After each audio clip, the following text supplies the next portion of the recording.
저는 이도윤입니다. 66살이고 평생 시계만 만져왔어요. 고장 난 시계도 끈기 있게 고치면 다시 돌아간다고 믿었죠. 사람도 마찬가지라고 생각했습니다. 저는 이도윤입니다. 66살이고 평생 시계만 만져왔어요. 고장 난 시계도 끈기 있게 고치면 다시 돌아간다고 믿었죠. 사람도 마찬가지라고 생각했습니다. 아내가 세상을 떠난 뒤 딸 이서진과 사위 최강호와 함께 살았어요. 매일 새벽 5시에 일어나서 집안을 정리했습니다. 아침밥을 짓고 설거지를 했죠. 소음이 날까봐 슬리퍼도 벗고 걸었어요. 그날도 평범한 하루였습니다. 사위가 강남에 새로 연 갤러리 카페를 도와달라고 했거든요. 원두 자루를 나르고 의자를 배치하는 일이었어요. 무거운 짐을 옮기는데 익숙한 얼굴이 보였습니다. 이도윤 선생님 아니세요? 몇 년 전 골동품 시계를 맡겼던 고객이었어요. 반갑게 인사를 건네는 그를 보며 웃었습니다. 그때 시계 잘 고쳐주셔서 감사했어요. 지금도 정확하게 돌아가고 있습니다. 그때 사위 최강호가 다가와서 말했어요. 저분은 우리 집 기사예요. 편하게 인사하셔도 됩니다. 순간 손에 들고 있던 원두 자루가 바닥에 떨어졌습니다. 쿵 하는 소리가 갤러리 전체에 울렸어요.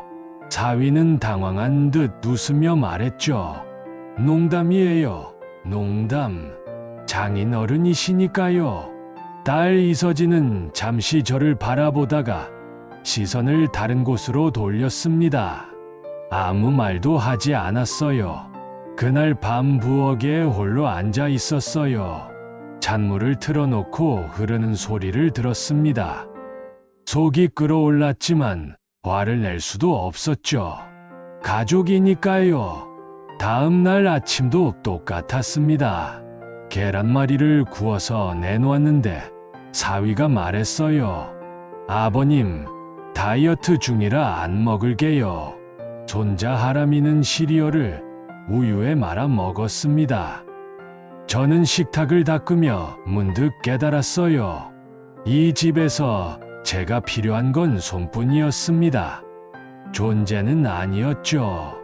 그날 밤 오래된 서랍을 열었어요.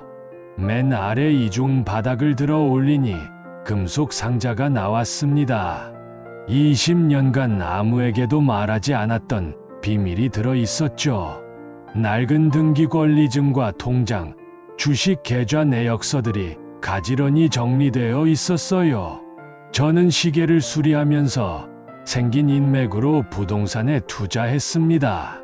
동작구 골목 상가를 시작으로 창고와 오피스텔까지 하나씩 늘려갔어요. 시계 수리로 번 돈을 모두 부동산과 배당 주식으로 바꿨습니다. 절대 빚은 지지 않았어요. 계산해보니 자산이 140억 정도 되었습니다. 왜 숨겨뒀을까요? 딸이 너무 일찍 편해지면 안 된다고 생각했어요. 사위가 허영을 부릴까 걱정되기도 했고요. 무엇보다 돈 때문에 사랑이 변질될까 두려웠습니다. 하지만 결과는 어땠나요? 조용한 무시였어요. 갤러리에서 들은 그 말이 계속 맴돌았습니다. 우리 집 기사라는 말이요. 더는 참을 수 없었습니다. 제 시간을 제가 되찾기로 결심했어요. 연락처를 뒤져서 한지후 변호사를 찾았습니다. 몇 년 전 고급 시계를 맡겼던 고객이었어요. 상속과 부동산 전문 변호사였죠. 전화를 걸었습니다. 변호사님, 상담을 받고 싶습니다. 목소리가 떨리지 않았어요. 시계 태엽처럼 단단했습니다. 다음 주 월요일 오전은 어떠세요? 약속을 잡고 전화를 끊었습니다. 상자를 다시 서랍에 넣고 그날 밤은 깊이 잤어요. 결심이 서면 몸이 편해지거든요. 변호사 사무실은 깔끔하고 조용했어요. 회의실 테이블에 서류를 하나씩 펼쳐놓고 설명했습니다.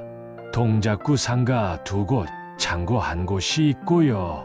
구로에 소형 오피스텔이 여러 채 있습니다. 배당주 계좌와 예금도 있어요. 그리고 딸 부부가 살고 있는 반포 아파트도 제 명의입니다. 한지우 변호사가 차분하게 물었어요. 정확히 어떤 결과를 원하십니까? 제 집을 제 자리로 돌리고 싶어요. 상속은 한 푼도 강요받고 싶지 않습니다. 손자 하람에게만 교육 신탁을 남기겠어요. 변호사가 고개를 끄덕였습니다. 방법은 간단합니다. 자산관리 회사를 설립해서 관리 주체를 이전하면 돼요. 무상거주 계약이니까 해지 통보가 가능하죠. 임대차도 조건 위반이 있으면 정리할 수 있고요. 회사 이름은 뭘로 할까요? 잠시 생각해보니 답이 나왔어요. 바늘자산관리로 하겠습니다. 시간이 돌아오는 것 같아서요. 절차표와 일정을 받았어요. 서류에 사인하는 제 손이 전혀 떨리지 않아서 스스로 놀랐습니다. 변호사가 마지막으로 물었어요. 가족 관계가 틀어질 수 있습니다. 괜찮으시겠어요? 저는 단호하게 답했습니다. 이미 틀어져 있었어요. 조용히 말이죠. 통지서는 등기 우편으로 발송됐어요. 반포 아파트 무상거주 해지 통보였습니다. 기한은 31일로 정했어요. 같은 시각 사위 최강호의 갤러리 카페 건물에도 내용 증명이 갔습니다. 임대차 계약서의 영업시간과 소음 기준을 상기시키는 공문이었어요. 구청 위생 점검은 제가 요청한 게 아니었지만 변호사가 체크 포인트를 알려줬습니다. 온도계 검교정, 소화기 점검일, 배수구 상태, 바닥 타일 파손 같은 것들이었어요. 저는 직접 개입하지 않았습니다. 그냥 기록만 남겼죠. 오후에 딸 이서진이 떨리는 목소리로 물었어요. 아빠, 이게 대체 뭐예요? 차분히 대답했습니다. 내 집을 관리하는 회사가 생겼다. 이제 절차대로 하자. 사위 최강호가 크게 숨을 쉬더니 웃었어요.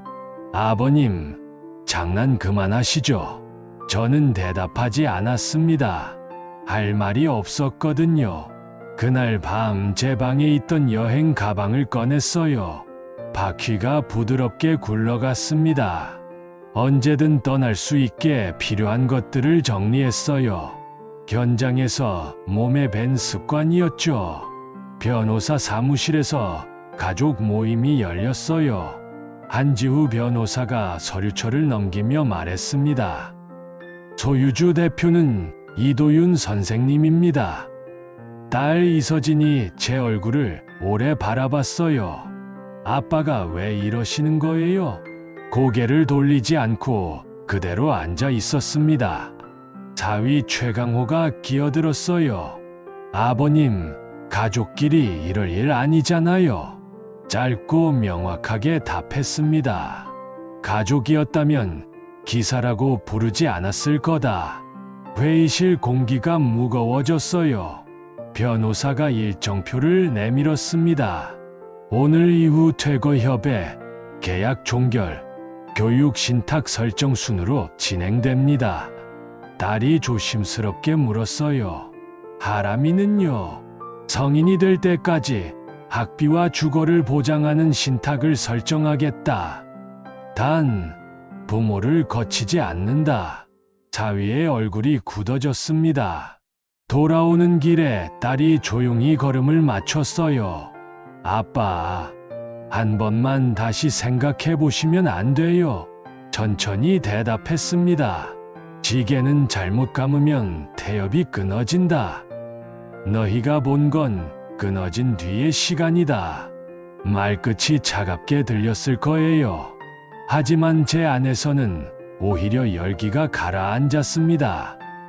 30일이 지나자 집이 비었어요. 열쇠를 받아서 둘러봤습니다. 거실은 깨끗했지만 벽 모서리에 작은 못 자국이 보였어요. 그것까지 뽑아냈습니다. 바로 이사하지는 않았어요. 먼저 용산의 작은 작업실을 다시 열었습니다. 유리문에 바늘공방이라는 간판을 달았어요.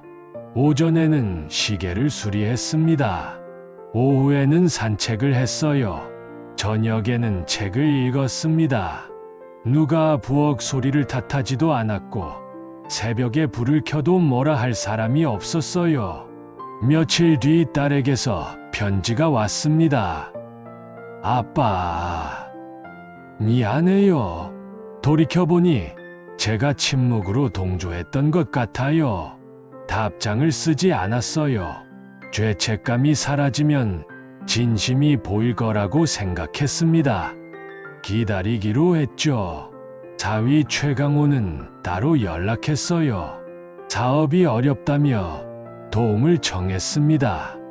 모든 연락을 변호사를 통하도록 했어요. 감정의 줄을 끊는 일은 어렵지만 한 번 끊으면 관리가 쉬워집니다.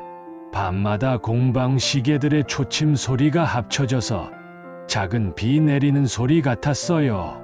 그 소리가 편했습니다. 손자 하람이가 혼자 공방에 왔어요. 교복을 입고 있었는데 신발끈이 조금 풀려 있었습니다. 문을 열어주고 의자를 당겨줬어요.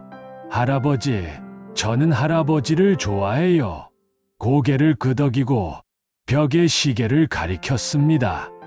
저 시계들은 같은 모델인데 초침 속도가 조금씩 달라.